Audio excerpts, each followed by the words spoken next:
All right, today we are grabbing the throttle and diving into the absolutely incredible history of the motorcycle. We're going to find out how this, relatively simple machine completely transformed into this global symbol of freedom, rebellion, and just pure awesome character. This quote right here, it just nails it. This isn't just a story about engines and metal and wheels. It's really about how we've kind of poured ourselves, our own personalities, into these machines, giving them a soul. And yeah, that's the big question, isn't it? So today, we're going to trace that exact journey, from the very first kind of crazy spark of an idea all the way to the high-tech beasts that are roaring down our roads right now. So, our story doesn't start with a loud roar. Nope. It starts with the hiss of steam back in the super chaotic and creative 19th century. This was the time of the very first, and let's be honest, often bizarre attempts to put an engine between two wheels. The first vision for a motorcycle was, well, it was a little fuzzy. You had inventors all over Europe and America just strapping these steam engines to bicycle frames. These things weren't practical for your daily commute. They were more like fascinating and sometimes pretty dangerous curiosities that people just couldn't look away from. What's really interesting here is that this wasn't just one person's light bulb moment. It was happening all over the place, like a scattered international race to be first. You had Roper in the US hitting what was, for the time, a crazy speed. You had Gotti over in Italy patenting his ideas, and Butler in the UK designing these three-wheelers. These were all these crucial and probably very frustrating first steps. Okay, so while steam power was a really cool start, it was also heavy and clunky and pretty inefficient. The future, as it turns out, belonged to a totally different kind of technology, the internal combustion engine. And here it is, the 1885 Daimler Reitwagen. This machine, built by German inventors Gottlieb Daimler and Wilhelm Maybach, was a total breakthrough. Why? Because it used a first compact, high-speed internal combustion engine. In other words, a small, gas-powered engine that was way more practical than a giant steam boiler. It wasn't perfect, not by a long shot, but it was the blueprint for everything that came after it. But let's be real for a second. Even though its engine was revolutionary, the Reitwagen itself was, as one historian called it, a crude makeshift. I mean, the bicycle frame they used was already 20 years old, and it even had two little outrigger wheels, basically training wheels, because it couldn't balance on its own. So the really crucial point here is just how fast things started moving.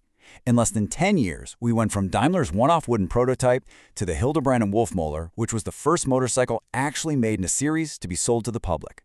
Just like that, the industry was born. All right, so the motorcycle's journey from this niche hobby to a mainstream machine, well, that was about to get supercharged by two massive global events, the World Wars. Suddenly, the battlefield became the ultimate test. Motorcycles were just perfect for dispatch riders and scouts, zipping through rough terrain and down narrow roads where big trucks just couldn't go. But more importantly, they proved they could be reliable under the absolute worst conditions, and that gave them a reputation for toughness that was just priceless when they went mainstream. Bikes like the Harley-Davidson WLA became absolute legends. And this really puts that tech jump into perspective. Think about it. In 1912, Carl Clancy went around the entire world on a Henderson that had just 7 horsepower and no front brake. Now compare that to a modern superbike with over 200 horsepower and all these sophisticated electronics. It's just a mind-blowing leap in performance and, thankfully, in safety. So, after the wars, thousands of surplus military bikes hit the civilian market. You combine that with all the returning veterans who were looking for that same sense of brotherhood and adrenaline, and boom, you get a powerful new cultural phenomenon. Just think for a second. When I say the word biker, what's the first image that pops into your head? For a lot of us, it's probably leather jackets, a rebellious attitude, the open road, right?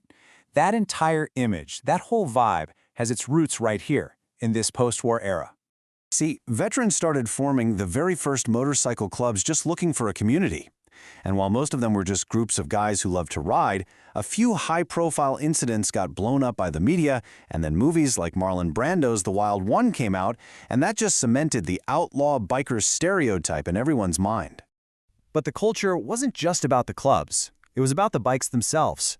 Riders started modifying, or chopping, their bikes, stripping them down, rebuilding them into these unique pieces of art.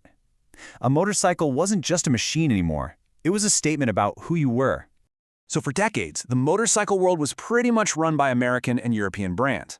But then, in the late 60s and 70s, a massive disruption came from a totally new direction: Japan. Companies like Honda, Kawasaki, and Suzuki didn't just start building bikes. They totally rewrote the rules. They came out with machines that weren't just fast, they were also incredibly reliable, and this is the key part, they were affordable for the average person.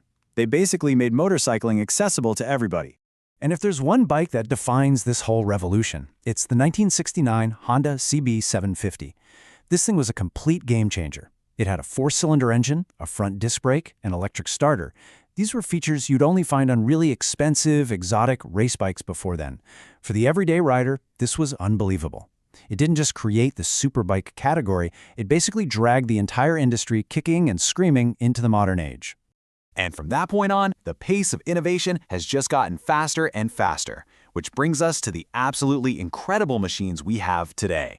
Seriously, today's bikes are just packed with technology that would have seemed like pure science fiction just a few decades ago.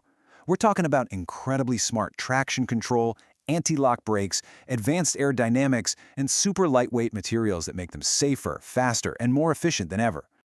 So what's next? Well, the future is kind of branching out in these really fascinating directions. The electric era? It's already here, giving us silent bikes with insane instant torque.